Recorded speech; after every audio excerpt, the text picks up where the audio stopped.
Richard Hamilton and Andy Warhol.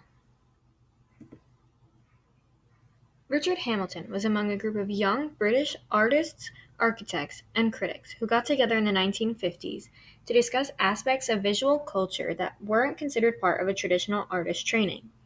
These aspects included cowboy movies, science fiction, billboards, and household appliances. Hamilton studied at the Westminster School of Art, Raymond School, Slade School of Fine Art, Royal Academy of Arts, and Central St. Martin's.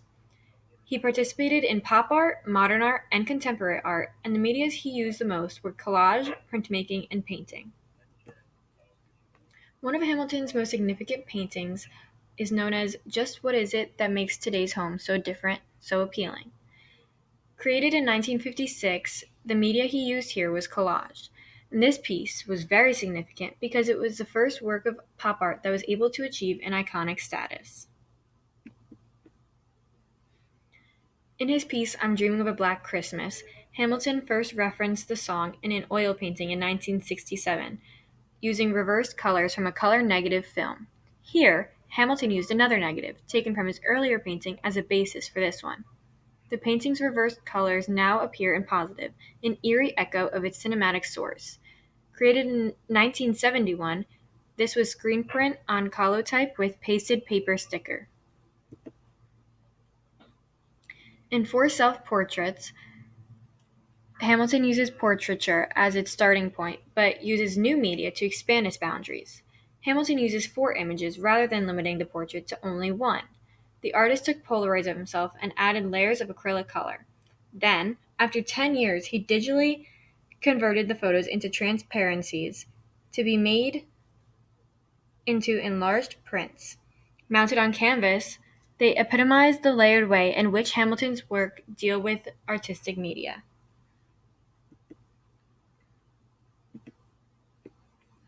Pop art first emerged in England.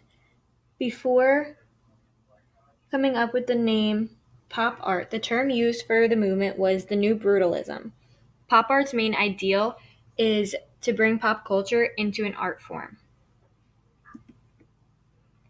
Hamilton saw pop art as much more than just a movement. It meant complete immersion into pop culture for him. He was able to bridge the gap between high art and consumer culture through his alignment with the Rolling Stones and the Beatles.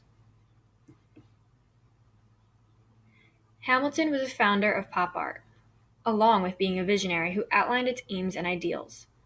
He claimed that pop art, among other things, would be popular, expendable, low cost, glamorous, and big business.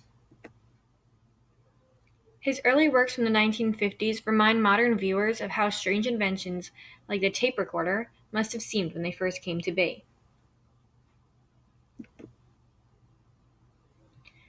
Andy Warhol is a big household name in the face of pop art.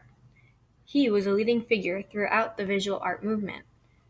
It was Warhol who really brought pop art to the public eye.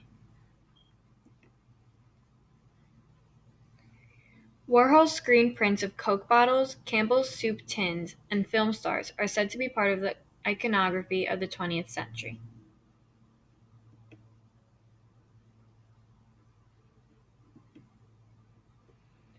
Many of Warhol's famous pop paintings depicted Coca-Cola bottles, vacuum cleaners, and hamburgers.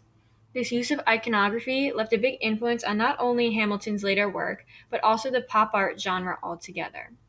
Since the two men were founders and leaders in the pop art movement, it is hard to see how one may have significantly influenced the others. However, in many of his pieces, Warhol used famous faces such as Marilyn Monroe in sort of ironic ways throughout his works. As pop art's largest ideal is to make pop culture into art, he began also using popular faces as icons in his pieces. Soon after, Hamilton also began to utilize this technique. We can see this influence through Warhol's Marilyn Monroe and Hamilton's My Marilyn.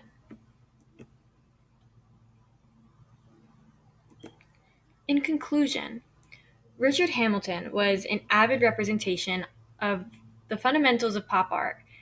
He helped create the movement and bring in new ideas throughout his works of art. While both men helped shape the art period, Andy Warhol left an influence on a few of Hamilton's later pieces.